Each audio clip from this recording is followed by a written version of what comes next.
Well said, Deb. Thank you very much. Morning, everybody. I'd like to call to order monthly Public Works Committee, month of October. That motion to accept the minutes from our October 1st meeting. Lance, second by Jay. Any discussion on that? All those in favor? Aye. Opposed? Motion carried. Department reports, DPW is up first. Deb, the floor is yours. So we have an option list that needs to be declared surplus.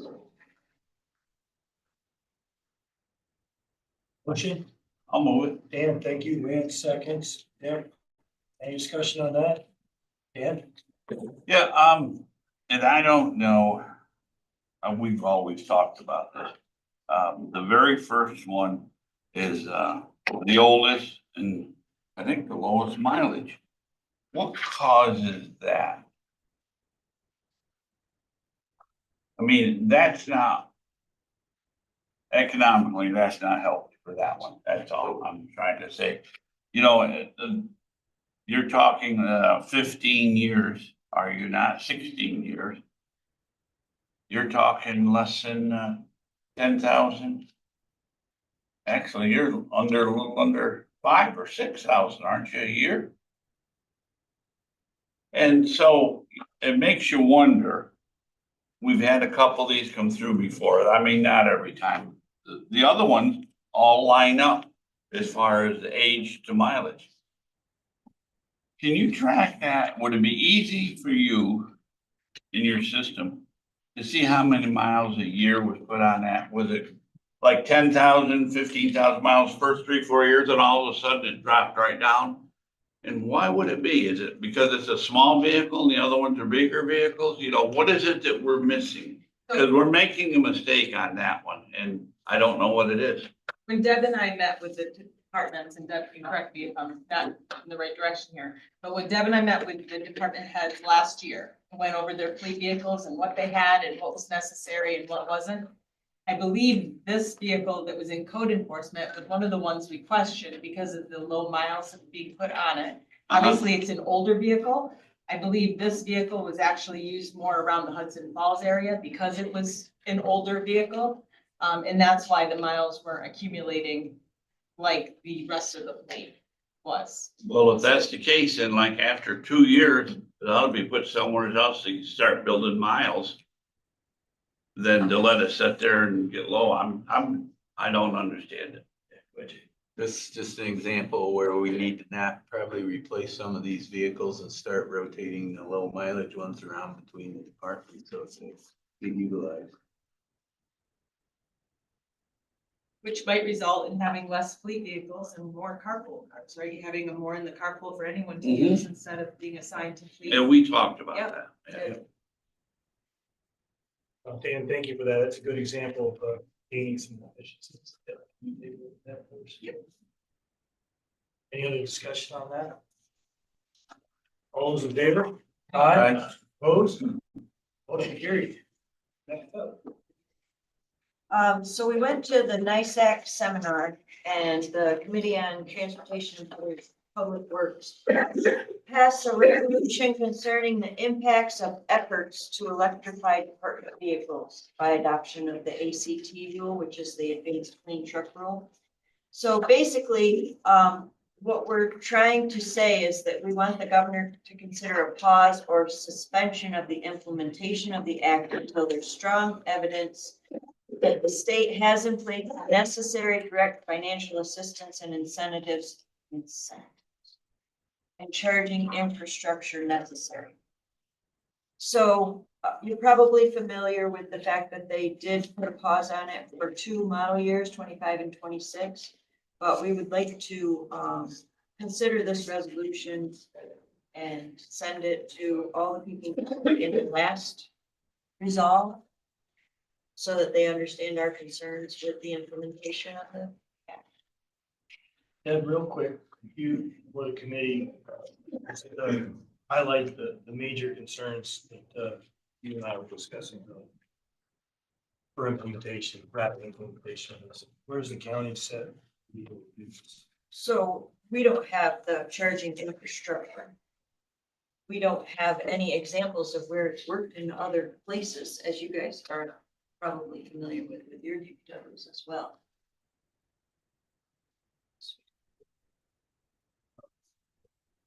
I don't think The they're- question also is, can long legs of the roads, in some cases, we have long legs of roads. We had that issue with school buses in up in the Adirondacks. So it's really hard to complete a route on one charge. I think they're concerned about long duration storms too. Yes. There's no way it's gonna recoup and come back out on the road. Yeah, that's what I was gonna bring up, but also this infrastructure is not here anywhere to handle the kind of charging. My son's brother-in-law, one of the engineers for National Grid, he says that if Shenandoah goes to all electric buses, they're gonna have to have their own diesel generator on facility because they draw more power than half Albany would.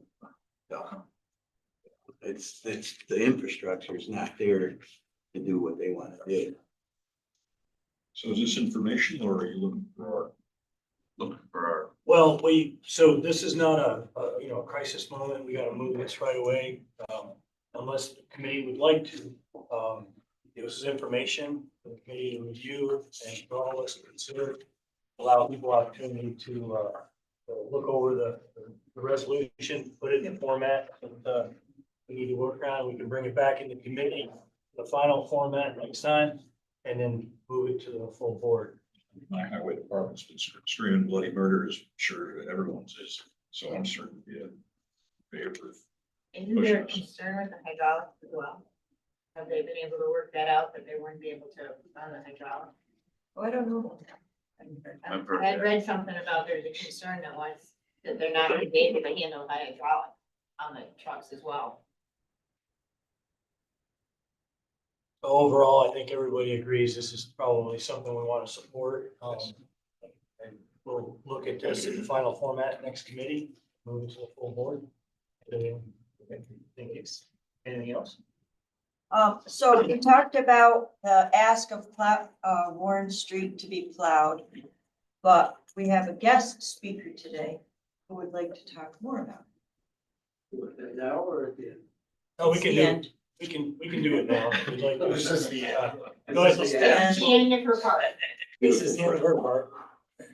So sir, for the record, could you state your name Yes. and Bill Nickus, I'm the village attorney for the village of Pleasant. thank you. And where would you like me to stand? Come on up here, sir.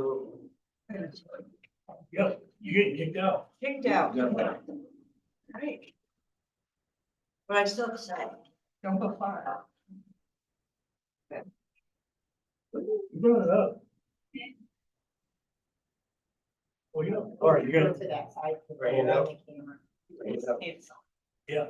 You can take one and just pass it along with help.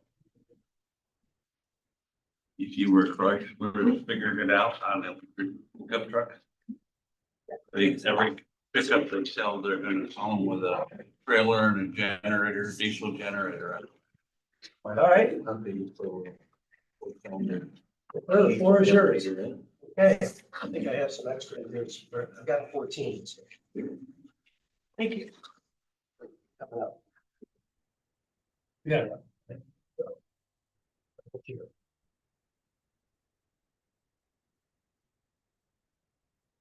Hey, so I understand at the last meeting, you discussed the Warren Street issue.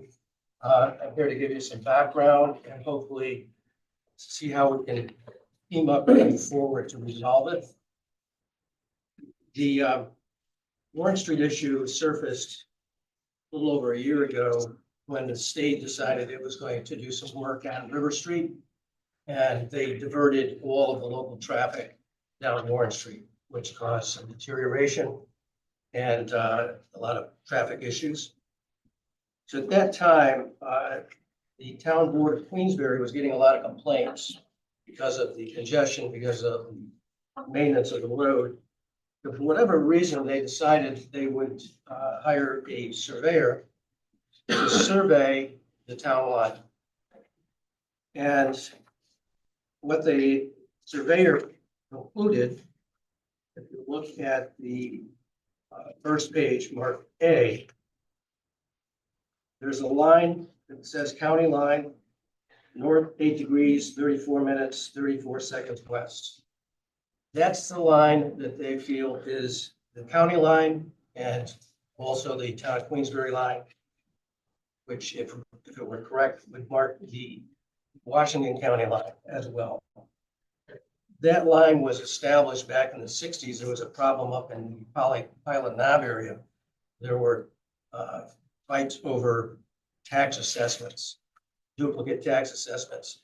Fort Ann was taxing one property, Queensbury was taxing the same property, so they hired surveyors back in the 60s to establish a line that had never been established before.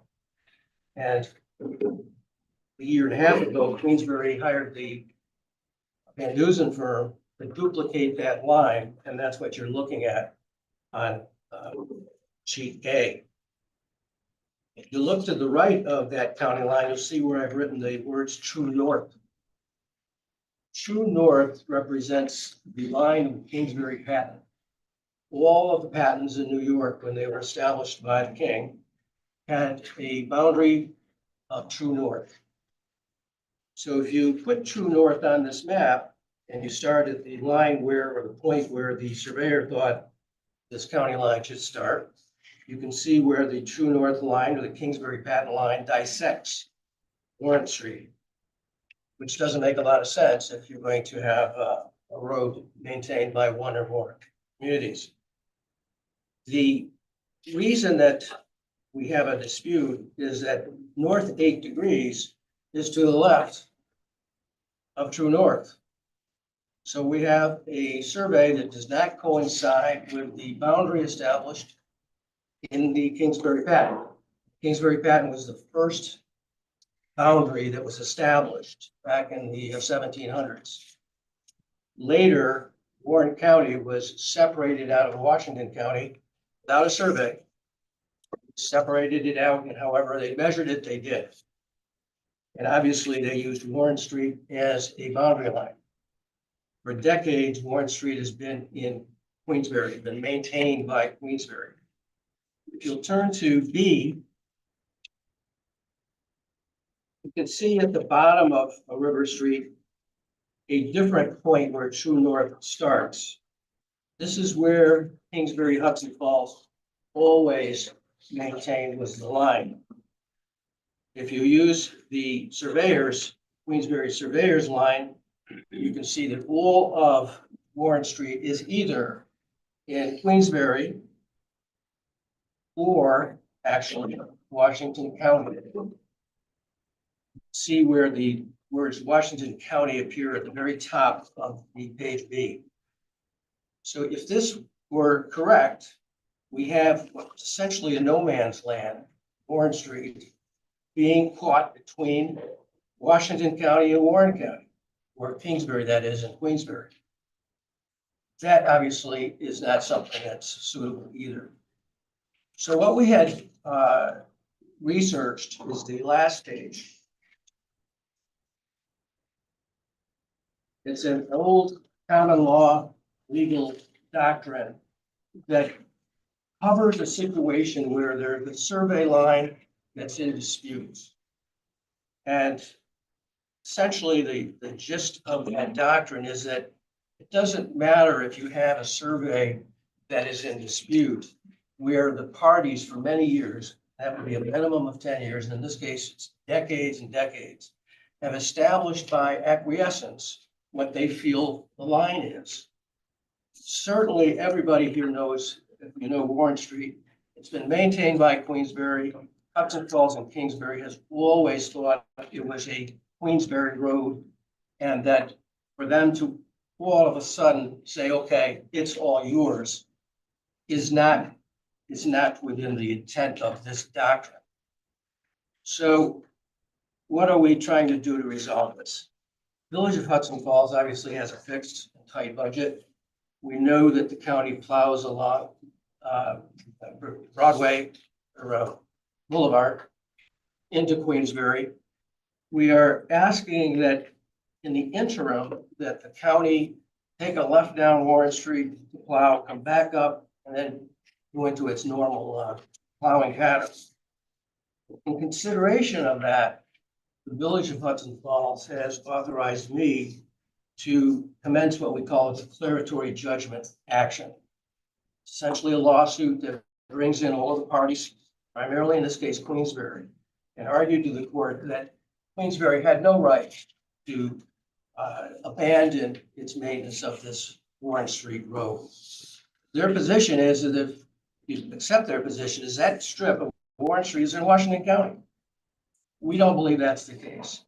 So the village board has asked me and authorized me to bring the action to put the issue in front of the court based on the doctrine of acquiescence to establish that Kingsbury, Hudson Falls, Queensbury, Washington County, and Warren County always felt that the boundary line of Washington County and Kingsbury was to the right side of Warren Street as you're looking at it, east side of Warren Street, and to establish that it's Queensbury's job to maintain that property. That's essentially what the issue is. We've asked Queensbury to enter into some kind of intermunicipal agreement. They've refused. Last year, the village did plow it. We didn't want to play Russian roulette with the safety of the residents that occupy both sides of that road. But right now, we need to bring this into focus. We need to resolve it. We don't think that Washington County should have the obligation. We don't think that Kingsbury or Hudson Falls should have the obligation to maintain Warren Street. That's essentially the issue. We're asking for your help in at least maintaining the plowing aspect of it. We'll start the declaratory action within the immediate future and get this thing resolved once and for all. If there are any questions you have? Any questions?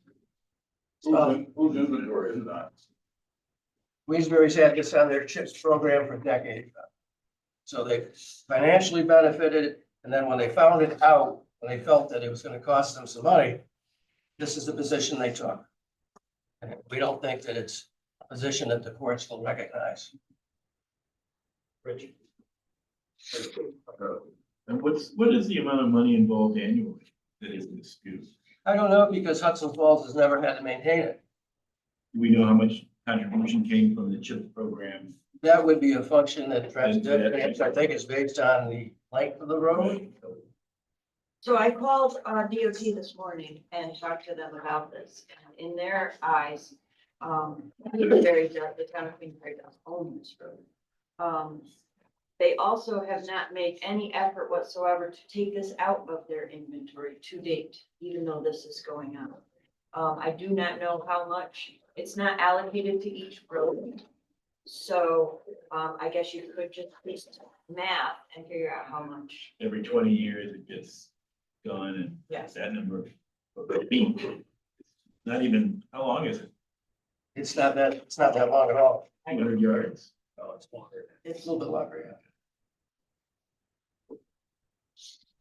Yeah, that point speaks to the term acquiescence. They are still acquiescent that that's a Queensbury town road. Yes, sir. Is this just the road we're talking about, or are they looking to abandon the properties that are adjacent to the road? It's just involving the road. So they still want to collect the taxes from the people that live on that road, but they want us to maintain it. The parcels that are on the west side of this road, as you're looking at it, are Queensbury parcels. So nothing changes as far as the actual parcel and the taxation of those parcels. It's simply, the issue is simply the maintenance of this section of road. They're residents. Yes. Any other questions? Yes, guys. So by two different entities, municipalities stepping up and taking care of this road, is there going to be any way to get any money back for doing their job over this time? Or is it going to be detrimental in our case because we stepped up due to a safety concern and handled it? I don't think that this is the position of the village. I don't think that the courts are going to punish the village or the county for putting safety first before the resolution of this lawsuit. I don't think it'll hurt at all. In fact, I think it hurts Queensberry's position, that if anybody looks at the way they handled this, they would find it to be irresponsible to just leave it. And literally, that's what they did.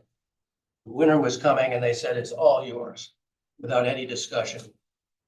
I know none of this case will bring any money back to either one of the municipalities. We could argue for that. I think the main issue is going forward in the future.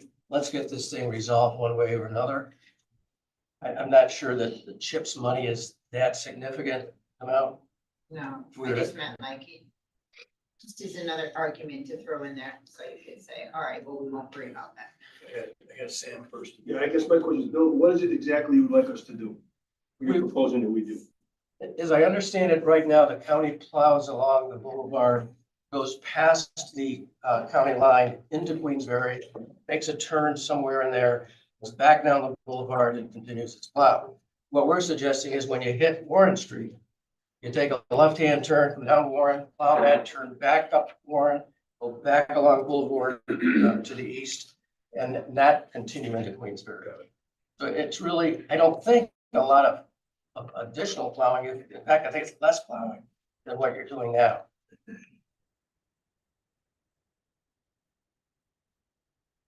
Dana? Mr. Nichols, do you have a rough estimate of the declaratory judgment, how long did it take to resolve? That's always a function of how hard the defendant fights it, how long they want to fight it. I think that it will take a good year Assuming no or appeals. sort of. Other stuff. What's that? That's assuming no appeals or other stuff. Yeah, exactly. And we certainly could ask for a temporary injunction based on the facts of this case that requires them to maintain this road like they did in the past, because that was the status quo. I think that's a good argument. Whether it's successful or not, I don't know, but we'll be asking for it. Yes, thank you. Brian? Our town attorney at one point told us that whenever you look at legal, that legal and common sense are never in the same line, so don't expect it to work the way it should. And that's probably where I'd be at with this, and it could take years. But my question is, when did they actually pave this last? When did they actually do work on it? I mean, they must have thought it was theirs. They paved it. Oh, they did. I think it's been quite some time. It came to a head because of all the traffic. There was tractor trailer traffic during that state culvert replacement, so forth. So that really damaged the road. It had been fine before them. There's not a lot of traffic on that road. But the minute the state created a detour down Warren Street and tractor trailers got on that road, that's when Queensberry acted. That's what drove this whole deal with the survey, for them to avoid their responsibility. So if you've gone to the regional 80, whatever, EFC, whatever that thing is, and talked to them about this, To the state, what's our regional one? Adirondack Glen Phillips, right? Yeah, What would you want them to say? well, I didn't know if they'd interject that, yes, we did cause the problem by the detour and, but it's So, still Queensberry's to fix. I mean, that's. so it is not true that DOT diverted people over Warren Street. Their official detour was around. Okay. That's just to be clear, that was not what the detour was, but people took that road. Charles, you had a question. Is there any sort of tit for tat chip around that could help speed it up? Is there any counter complaint on another issue? not that I see. I don't think that money is gonna be the issue with Queensberry, Principal? really. I'd love it to be principal because then it'd be a no-brainer. Okay. Good gamesmanship. Mr. Rozell? On the map, we got the true north line moved. And if you come off that, the county line doesn't move too. Where are you looking at? Which one? How about A or B? on both, Yes. you combine them. On B, the true north line has been moved. Yes, the true north line on B. The whole purpose of A and B is to show that there's no survey that's without dispute. The true north line on B starts at an iron rod found where you see it says Village of Hudson Falls sign. That's where Hudson Falls and Kingsbury have always felt the line was, as well as Queensbury. The one on the left that says sign Warren County, that's the line that the surveyor picked. So which is it? We're gonna flip a coin on it, or are we going to adopt acquiescence? This is what the point I think he's trying to make. If this is where you start for your true north line, Yes, see where you've got it drawn along the road? yes, Look where it's headed right off. That's really, if you use the, where you got it running along the edge of the road for true north, it can't be there. If you move this over 50 feet there, you gotta move this over 50 feet there, which brings you way over. See, on this one, either, your true north is not, how depicted correctly. What I'm saying is the county line, with two different true north lines, the county line can't be the same. exactly, we have a survey that does not reflect what is in the field. Okay. So that's where the courts come in. You guys can't decide which survey, which line is appropriate. We're gonna go with the behavior that existed for decades. And that behavior is what we call acquiescence. No, We're talking about it from this point, if we were to look at the survey from the true south perspective and move the other end of the line, who would get hurt or benefits? And it's all in this view. Well, that's We're what, gonna change the taxation of all the people in Pilot now. that's where we have this doctrine of acquiescence, where you have a mess like this. Two different lines, two different interpretations, maybe three. They will say, okay, what have you been adopting? What's the behavior of the past? Well, the line is, as far as our lawsuit would be concerned, is that Warren Street is the boundary line. Whatever the meets and bounds is of Warren Street, that's the boundary line. Because that's what you've all agreed to by reason of your behavior. And they're still collecting CHIPS money on a property they say they don't own. The court isn't going to go along with that. I find it hard to believe that they won't find that Warren Street is a Queensberry road. Just out of curiosity, what basis would these surveyors have for a foundation to move that point away from a known agreed upon point? This survey, although you're just seeing Warren Street here, goes all the way to Pilot Knob. So they came from the top and worked south. Exactly, and they claim they found certain monuments which are important in the surveying process. But there are monuments on the other side as well. When this was all litigated in the 60s because of that tax assessment issue in Pilot Knob, the state hired engineers to do a survey as well. The state had the line where the true north line is here. It had Warren Street in Queensberry. That went to court, and the courts actually ruled in favor of the Queensberry line. But it comes all the way from Pilot Knob. yes, sir. Engineers agreed with section B. The state engineers agreed with the Warren Street being in Queensberry. Well, we're all very interested in surveys and that kind of stuff, but we really got two issues here. One is the Hudson Falls versus Queensbury dispute over the road. The other is how it gets plowed this fall. Right. I think, we can sit and argue about the survey all day and night and have one at a time, but I think what we're interested in is how it gets plowed, and we're gonna be a part of that.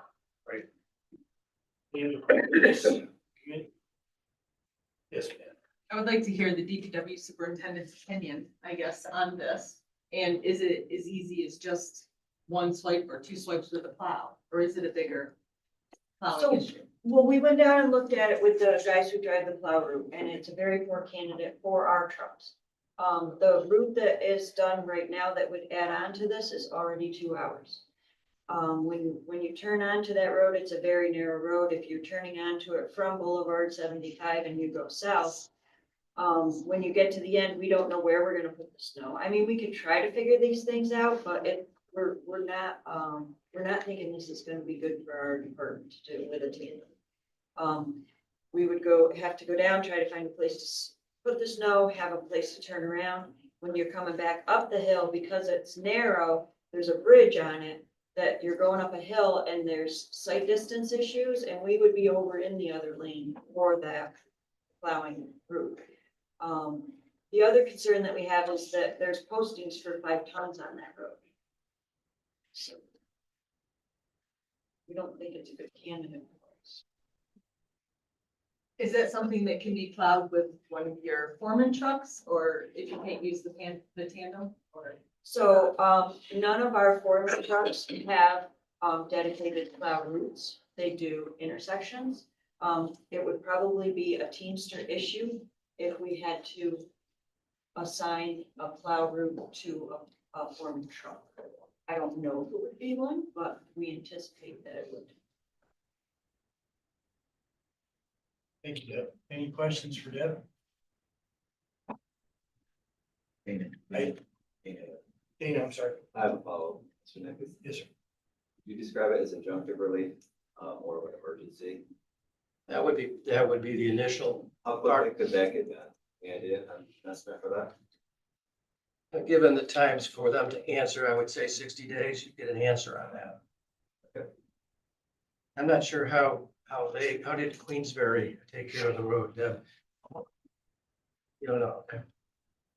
Because right now, the difficulty with Hudson Falls is that River Street is a state highway, I believe.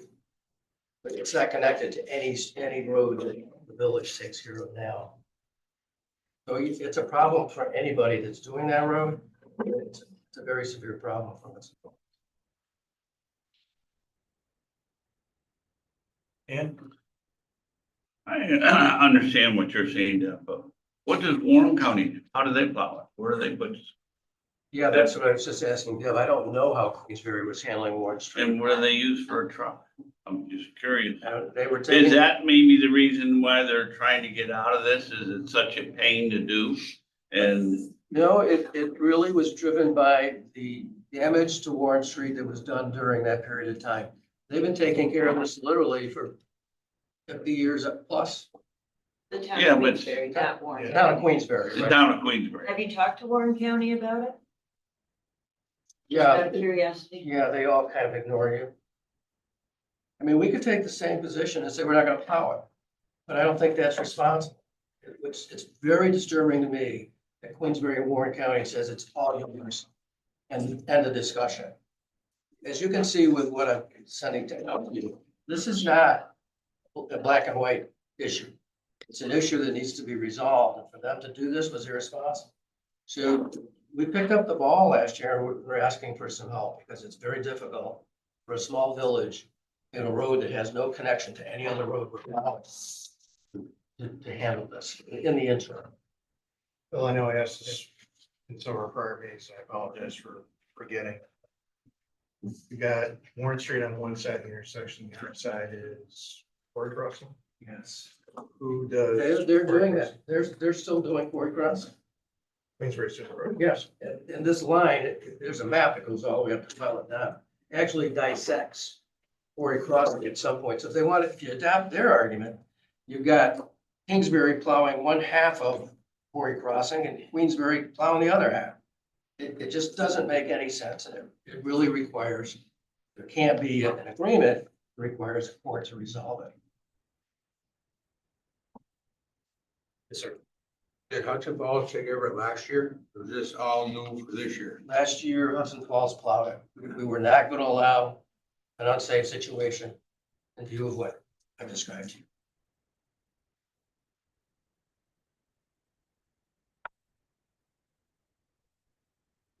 Speed flow with, is it a tandem truck like ours, is it a single axle, what is it? no, I mean Hudson Falls. Yeah, what they plow with. I don't know that.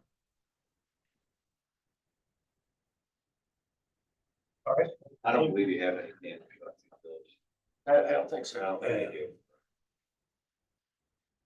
Because they have shorter turn radius. Right. If we do, so. Thank you, sir. I appreciate it. Thank you. Appreciate your time. I got another question for that. Yes. 5-ton load limit too. So what are our trucks like? When they're loaded 33 tons. 33.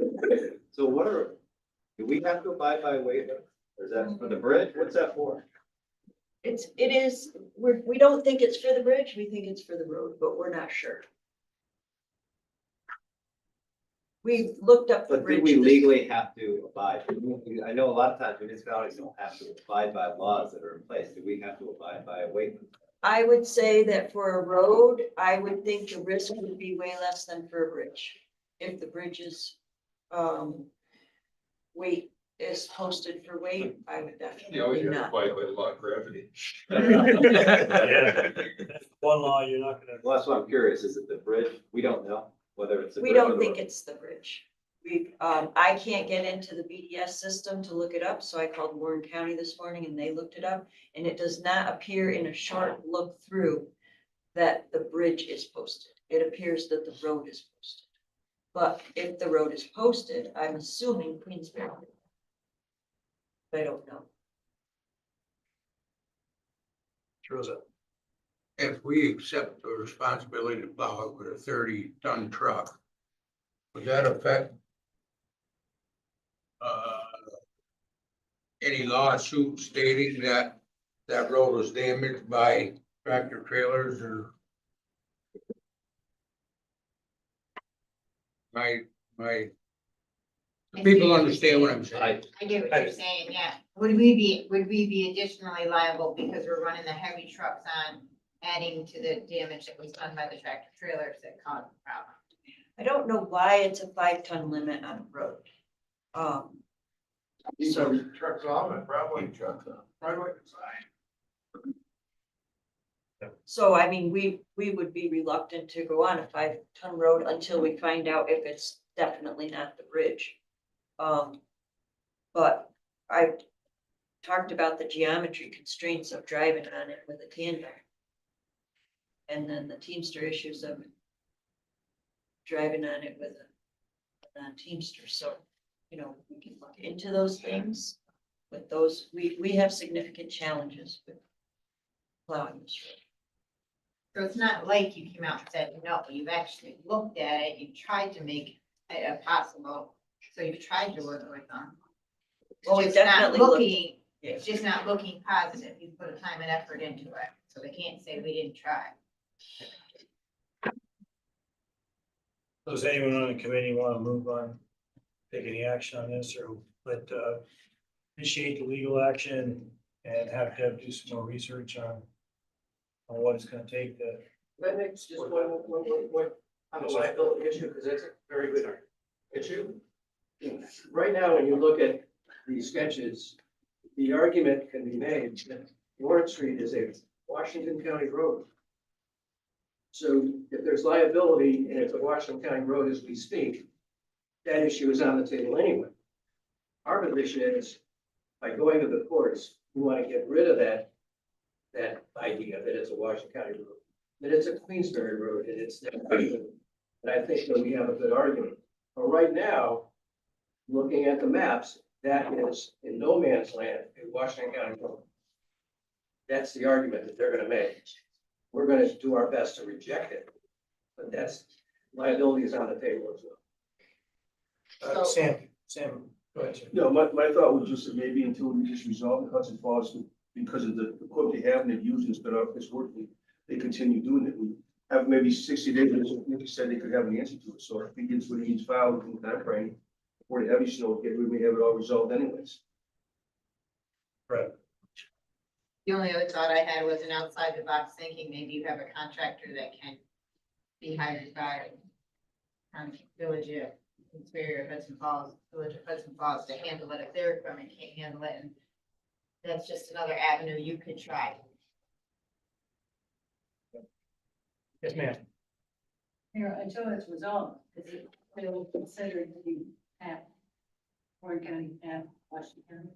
It could be a contract. It's a possibility. It depends on what view the court takes of the road. The village's argument, and we get brought in the second court action, our argument's gonna be it's Queensbury, Warren County Road. But as I said, until that issue is resolved, it may be ours, it may not be. So can they split the cost of maintaining it and potential issues and potential statement issues? Sounds like the roads in shape. So not only are Well, they covered in maintenance. I think right now, the discussion we've been having is simply relating to plowing. I think, the maintenance and everything else waits for the end, but the plowing could be an emergency situation, so that's. Paid for the maintenance, just like doing that. Yeah, well, they didn't pay to plow it too. You know, So who own that bridge? DOT owns the bridge. They own that bridge? Yep. That we were able to. They'll maintain that. Yes. Regardless of the outcome of the. Yep. New territory. They have the maintenance, the owner, and the inspection. Next as it goes over the canal. I thought it was a canal bridge, but it's listed as DOT bridge. Mr. Nichols, I just had a question about you said it's considered a Washington County road, right? So if it's considered a Washington County road, how is Queensbury receiving CHIPS funding for it? Well, that's the whole key to the lawsuit. Everybody, for decades, long before we've been around here, has assumed that Warren Street is a Queensbury road. And just because there are surveys that are in dispute, they just can't pick one survey that benefits them to avoid their responsibility. And I don't think the court's gonna allow them to get away with it. any other questions? I think if I'm observing it correctly, properties to the west are taxed in a different township than properties on the east. And on this strip of road, they're predominantly far more west properties than east properties. If we were to detour this road and say it's unusable, it's gonna penalize both sides. They may hire somebody, but the bigger penalty, because nobody's picking up the safety concern, is gonna be on the Warren County side and not the Washington County side. So we do have more mass that's gonna complain or be disenfranchised. In the meantime, we have a road that nobody wants to plow. Nobody. That's a safety issue. We mentioned that to them. You've been collecting chips. Why can't we get, maybe an intermunicipal agreement? Well, it had nothing to do with it. It's all yours. So, Hudson Falls could take the same position. It's not ours. Washington County's and not plow it. Then that's completely irresponsible. They can move the line, can we take their houses? John's Try and go get the tax? It's not this far over, it's that far over, we had the property. Yeah, they can probably do. Might as So well get bigger. I believe where we are right now is in the information gathering mode. That the committee's not seeking to do anything at this point. But what we're asking is for the Village of Hudson Falls to move forward and to be prepared to, should we have inclement weather between now and the next time we convene.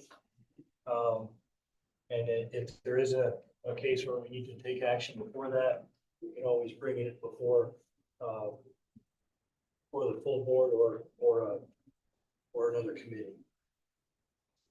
Or convene this committee on an emergency basis. I think we got into crisis mode here, because we didn't quite get there with the legal action. Legal action gone in a couple of months ago, we probably have some understanding of where we are. Yes, Dana. Bill, have you done, has there been anything pursued yet with legal action? Well, there's a lot of preliminary work that's been done in order to create the documents to get it into court. Okay, but it's not in the court hands yet, No, correct? Yeah. Is that coming up soon? has to, yes.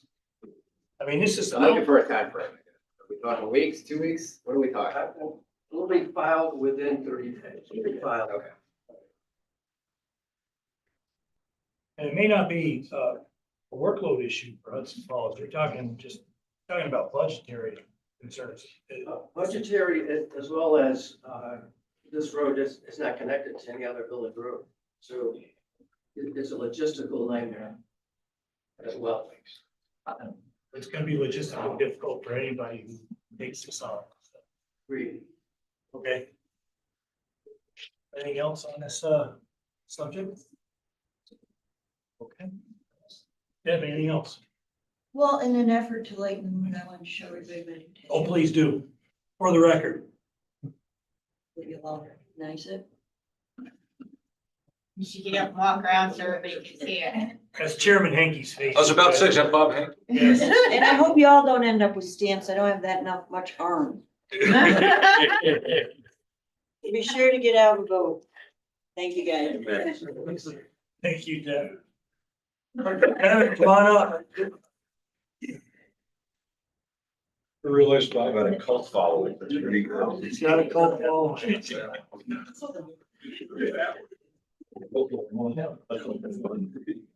All right.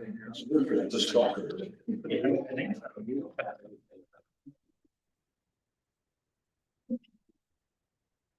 Devin, sir, the floor is yours. Go ahead.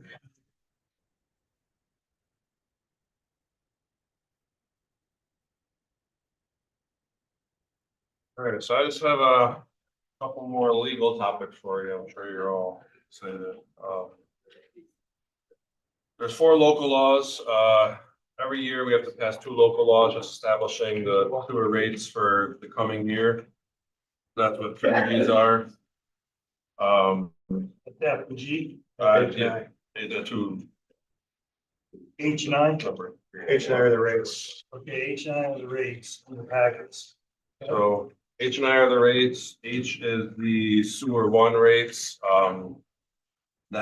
Those rates are found by taking the annual expense budget and breaking it down based on the properties and the new unit structure we have up there. So there isn't really room to move those rates. They're pretty straightforward. The local law I is the sewer 2 rates, which just represent a straight 5% increase from 2024, which we discussed going through budget meetings. So are there any questions? Deb, can we move these in all together, H9? The rates? Any questions on the rates? Okay, like ask in a second by Lance. One question, are one of these is based on inflow only?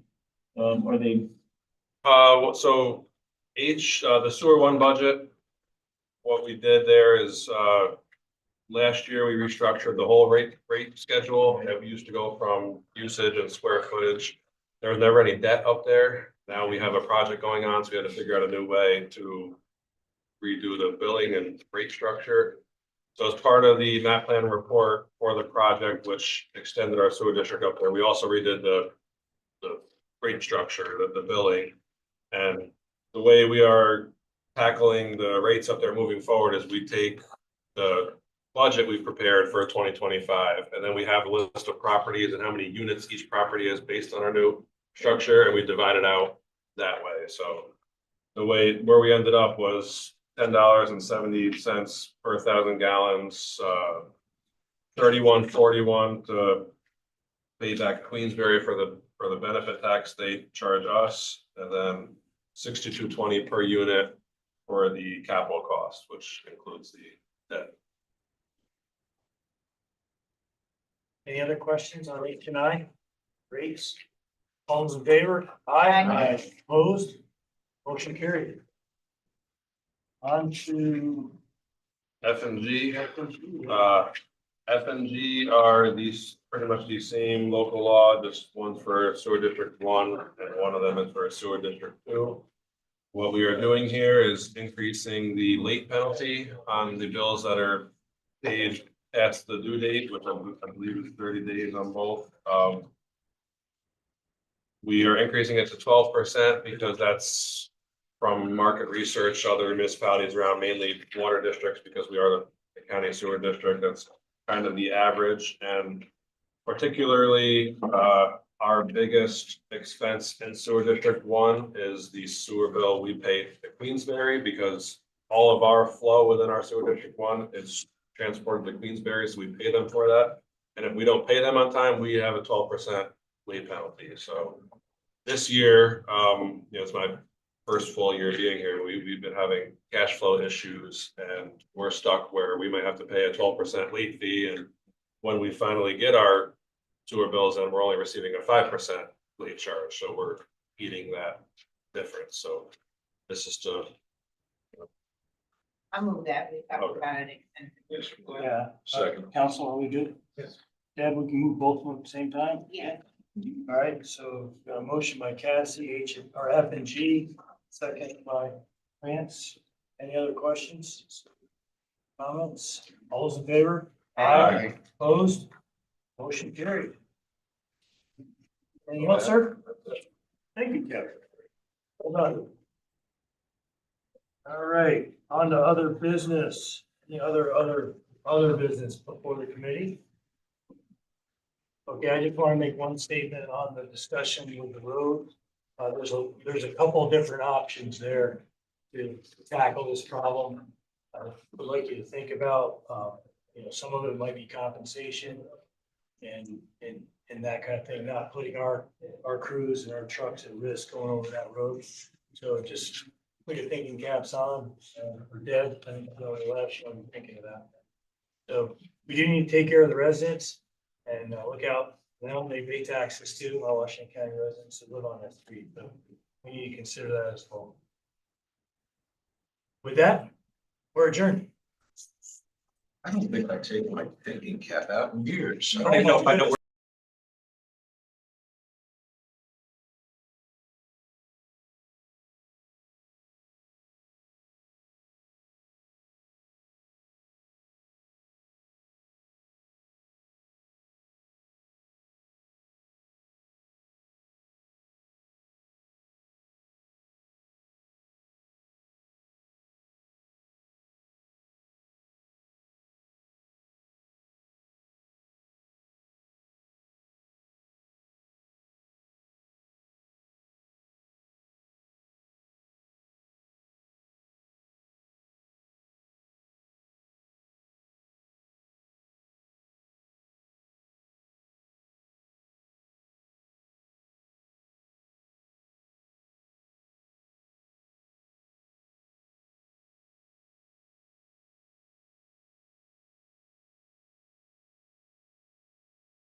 You're all set. Okay, we'll call the public safety meeting to order. First up is we need to accept the minutes from the September 26th meeting, moved by Jim, seconded by Daryl and Nate. Any other discussion? All in favor, say aye. Aye. Opposed? Carried. Okay, Sue, you're first one up. Formality, alternative sentencing.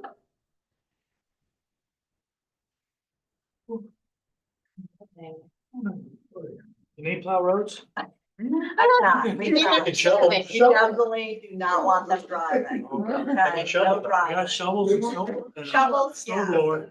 Definitely no driving. So I just have a couple things. One, we received notice that we will be receiving our ATI e-task grant from DCJS. We would be moving into year 3 of a potential 5-year contract with DCJS for a total dollar amount of $157,417. So we're kind of in the work plan has been approved. The budget has yet to be approved, but as soon as I have that information, I'll be coming back. Currently, this grant supports salaries, fringe, some of our carpool expenses. And then the other piece that I'll ask permission for in January is potentially to purchase gas cards for the participants. It is written into the grant. And the gas cards are used as a kind of as an incentive when they complete certain components of the program. And it does help support the families that are bringing them to appointments and some of those things. So in the grant, we have 100 cards at $20 each, but and just need to wait until it's officially approved by the state. So this was just an information item. And then we did also receive notice, and I think I discussed this, the 13A funding renewal. However, I wasn't really thinking about the fact that it turned from a performance-based contract with the state DCJS to a block grant. So we have received those funds already. The program year for this grant is 7/1/2024 to 6/30/2025. So I would just ask that half of the dollars go into 2024 budget and half goes into 2025 budget. I'll make that motion. Moved by Daryl, seconded by Jim. Any further discussion? I saw Brian, you were thinking about moving your hand. Yeah, trying to figure out that's not, you didn't ask for that in your request. So, That's revenue and expense to both go in, or just revenue?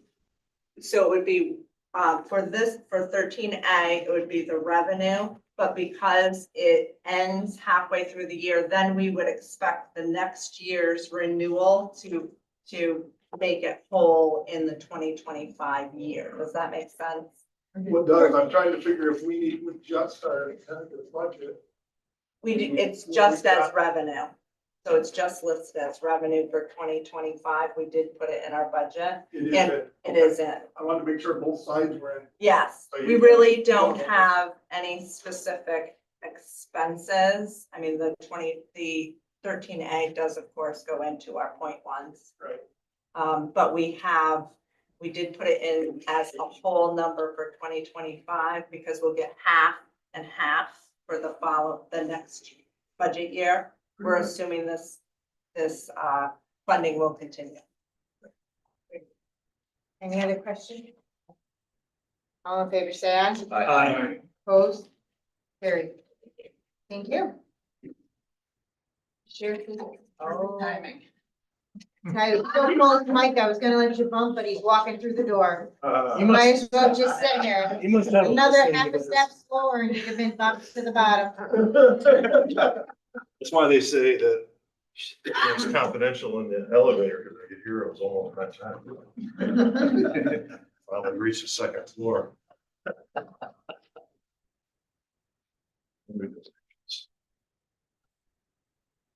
It's all about money, but it's in good what I'm not asking for. Good. Moving around.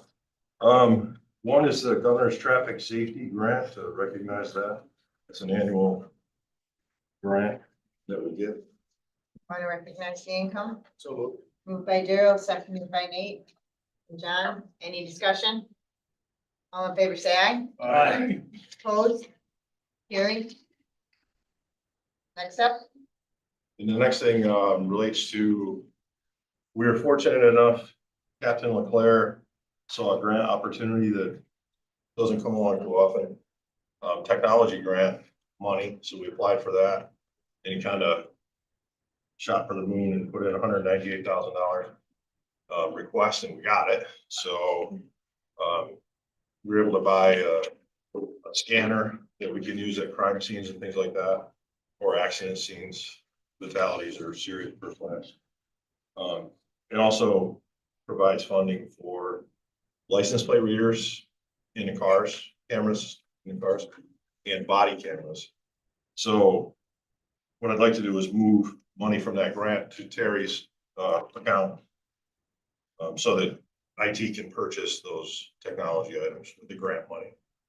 Perfect. Moved by Dana, seconded by Daryl and Scott.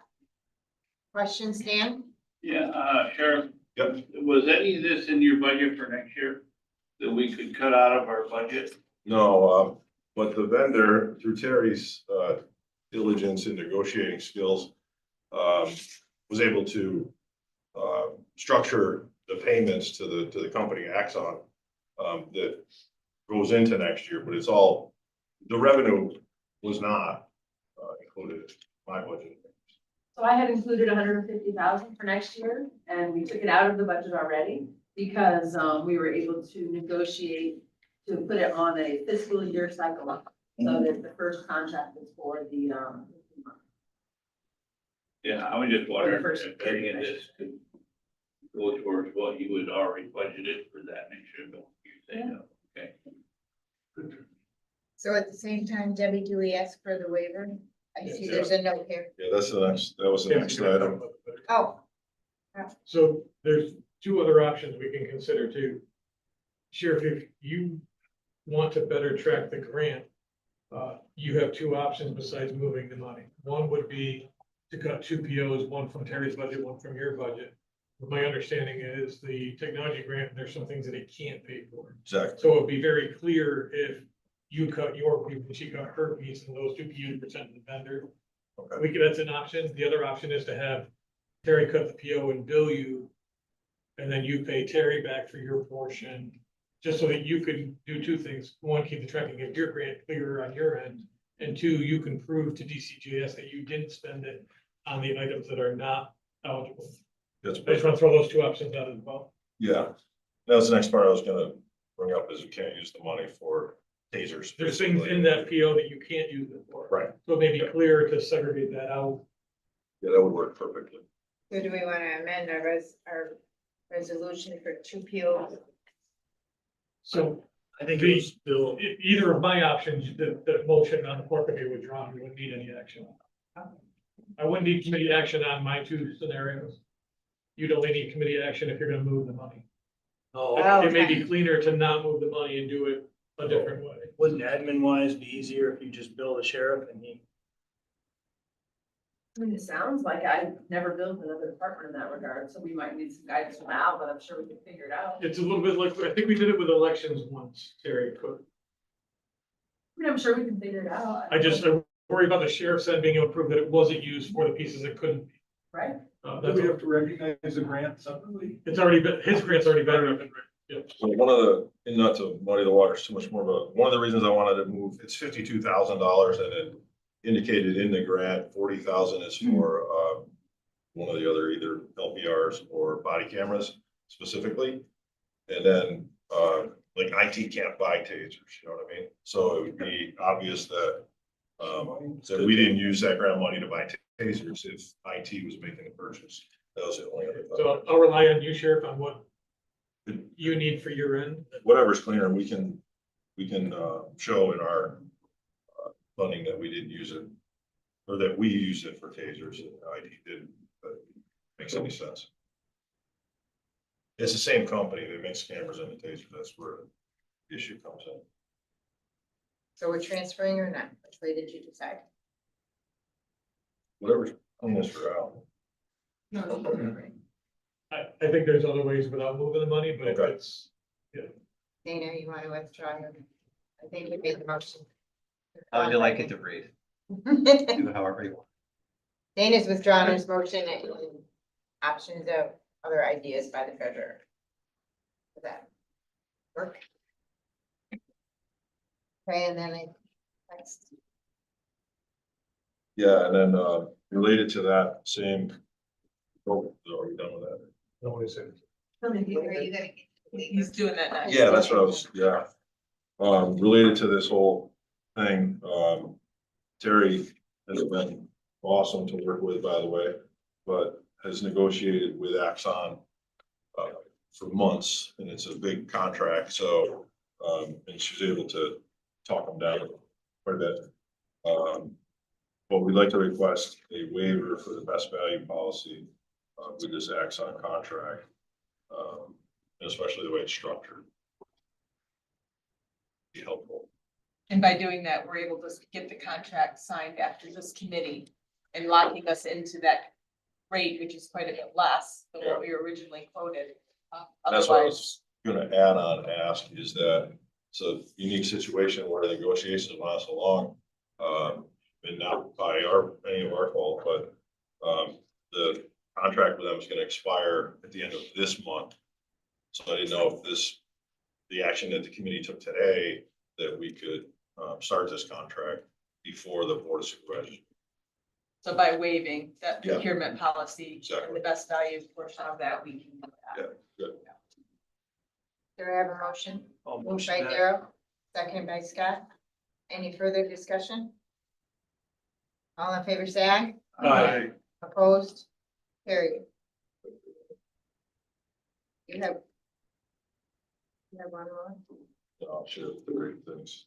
Okay. We can go back and see if you're- Yep. Good timing. All right, All right, thank you. Thank you, sir. okay, Have a good day. You too. you're up, Mike. Good morning. So I'm following up. Last month, I brought up that our newest ILS contract has an obligation that we hire a full-time investigator. There's 2 points here. One, I don't think our office wants a full-time investigator. I think we would be better served using independent contractors as we've continued to use in the past. And two, the funding they've offered to create this full-time investigator position is not adequate. They've offered $50,000 and with fringe, it would seem we'd certainly exceed the $50,000 for a full-time investigator. I have talked to ILS about this. We've scheduled meetings to further discuss amending the contract. And when I have more information on that, I will report back to the committee. But we haven't hired, the contract is in effect. We have not taken any steps to hire an investigator. And I do believe, although ILS is reluctant, their preference would be that we hire a full-time investigator. But I think they will be open to amending the contract. And that's where we're at on that at the moment. Chairman? If you did it just with private contractors, would that amount of money be sufficient to do that? I think it would be more than, we've been spending about 20,000 a year. We could probably spend up to 35,000 a year, but I don't think we would ever hit 50. And they've actually been funding us at 50 throughout the whole Harrell Herring period. And we never used it.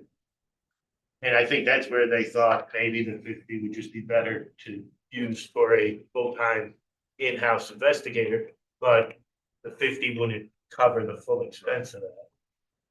And my own attorneys, the attorneys in the office, that is, their preference is to continue to work with the independent contractors because of their flexibility and availability. And there's a concern that if we actually went in-house, and I know it sounds counterintuitive, but that one in-house investigator may be less available to us than several independent contractors. So it's a work in progress. I do have meetings set up with ILS to further discuss amending the contract, and I'll report back to the committee next month. But this is, and I'm sorry, I'm only bringing it to the committee's attention because we are under contract for this and it is in the budget to hire a full-time investigator. Brian? At the same time, will we discuss changing the contract with the site council? Because I know Tom had said something that he couldn't spend, he needed money in certain areas, he had money where he couldn't spend it, so can we take those issues all at once? Yes, if ILS comes up to me regarding the contract, Tom will be there and we can discuss allocation and his side of it. Any other questions for Mike? Nope. Okay. Thank you. Thank you. Mike, thanks for looking at the efficiency and effectiveness. Thank you. Sometimes they don't all happen together. Tony, I know, has already requested another, so we'll put him up first on the other business. Thank you for letting me sneak in. So The back page. figuring, do you have that? 'Cause I have copies. Yeah. But figuring November was gonna get really busy, or could be, I just wanted to touch on our crime victim year runs April or October to September. And they're largely funded by the state, but you all do provide support in a lot of different ways, so we appreciate it. But just kind of give you an idea of how busy they are and highlight a couple of things that don't always show up. I think one of the things that we hear a lot is crime statistics and what have you. One of the things that we see is there is a defined term for violent crimes under the FBI standards that the state adopts. We don't see a lot of those, which is nice, but that also be maybe misleading as to what happens. So you'll see about the, I don't know, maybe the 10th bullet down, where we see a lot of our violence, which is domestic violence, child abuse, child sex abuse, and adult sexual assault. A lot of those don't fall in the categories that are highlighted by this, both the state and the federal. So that's where they spend a lot of the time helping people, which presents really a great deal of stress and challenges. And I think last year was their last service year was really extraordinary. We had 2 homicides that they had to deal with multiple victims, which is very unusual. But with the Monahan shooting, not only were they working with Kalen's family on a nearly daily basis, and certainly as we led up to the various trial dates, but there were 6 other kids with them, and their families were all impacted significantly, not to mention the neighbors. And then right on the heels of that, I know Sam just left, but Fort Ann had an incident where a young man shot and killed another young man, really a child, 14 years old, but there were 2 other young kids. So to Robin's credit, her department really spent an extraordinary amount of time working with them, helping those families process what was very difficult. And I think, one of the things that I said before, that when we have these kind of instances, they don't define, those acts don't define Washington County. I think it's people's responses to them that do. And certainly, Robin and her group did that. It takes an inordinate amount of time, and you don't see it here, but I think the Monahan trial, they probably spent the better part of a month preparing and really spending time with those families. It can be really sufficient to that process. So that's kind of a highlight. At least you can see how the money is being spent. The goals where you see year-to-date goals, those are the state goals that they set, and we all know how the state likes to measure things. And so when we exceed those goals significantly, that gives us confidence that as we roll into probably some point next year, we'll be reapplying. So I'll be back in front of you seeking for that. I don't know if there's any questions. Separating out the, your 2 major highlights there, how does it look, how do the numbers look compared to last year? Are you still up? Our numbers are up, yes. I didn't look before coming in today, but at the end of August, we were up 11% over prior year. Yeah, I was kind of getting that feeling. And prior year was up 19% over the prior year. So those numbers continue to go up. And I haven't seen necessarily anything that would indicate a significant drop. But it just continues to, if you listen to the radios, if you happen to listen to a radio or have the sheriff provide you their runs or Glenn, weekends are nonstop. The law enforcement is running from call to call to call, a lot of behavioral health issues, mental health calls. But it is a nonstop chatter of running just left, right, up, down, all over the place. So I don't know how many backup calls you end up with on any given weekend, but it seems to be extraordinary, especially on weekends more so. And by weekends, probably Thursday at noon until Sunday at 10 o'clock, I think. And it runs, if you got a scanner on, it runs all night. Yeah. There's no up and down one, it just keeps going. Jim? Tony, I just want to thank you for presenting this data. It's very enlightening and to see the extent this happens and the hours that are being put in. Something we don't see often. And they're vital. I mean, they're the contact with the victims. Yeah. And victims are often, they're not considered in a lot of the criminal justice conversations you hear. So, we appreciate your financial support. I know Al, Terry's gone, but I know Al's department spends, they allow us to stay in compliance with the contract. So we appreciate that. We just need to stop turning people over at all. Oh. Thank you for letting me. Do you find that victims are very receptive to Robin, or does she have to put effort into bringing them into your office? It depends on the crime. Domestic violence victims traditionally are not, by the very nature of where they find themselves, that puts them in a position to be victimized. Very often, in the moment, they need the help, and then afterwards, they rely so much on that person for financial support, place to live, social structure, that they are not at all. And that is very difficult, especially for, I think, the people that all three have been there for quite a while. They've developed that thick skin toward that, but that is a very difficult thing to deal with. When you look at the bottom two, the sex abuse and sex assault, so few people report that by the time they do, they're the heroes, but they certainly don't want to be in that position. So that's a very different kind of approach, and they're receptive to the services, but they don't want to be there. So which is, I know that doesn't make much sense, but they're very reluctant, and they do a nice job helping them navigate the process. Any other questions? Thank you, Tony. Thanks, Tony. Jump in. Do any of you other folks have any others for today? John or Glenn or Glenn, any others? Anybody else? Dave? Friday, there was a first responder wellness event put on by the first responder program in the sheriff's department. It was really eye-opening. Hear some of the stories about what happens to first responders and the impacts on their families and their lives. And it was really an eye-opener. I mean, we hear about crisis and impact on people, but we just don't realize how much it impacts first responders so much more than other places.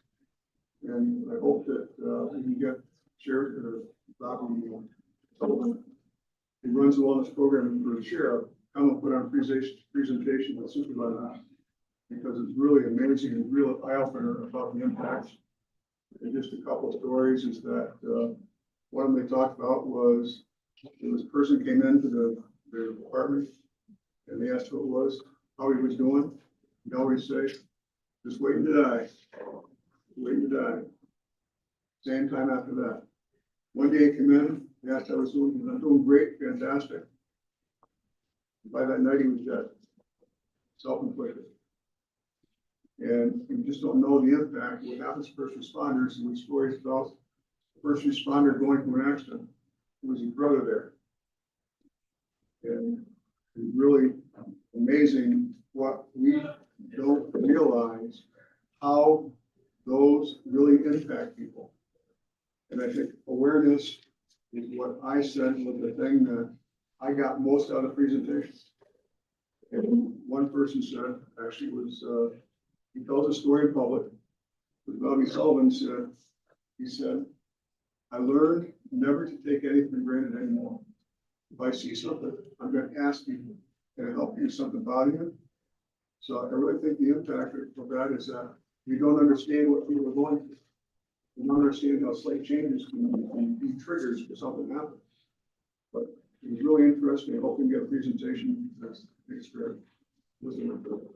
To add to that, I just wanted to mention that this program is really because of the Board of Supervisors, Washington County. You are the ones that approved the funding, the opioid funding, that the sheriff, when he brought this idea to you, you approved that the funding be used for this program, and to see the resource that is valuable, that is there now to the community members, to our own employees, that need this, is just, it was very touching and it was a great program.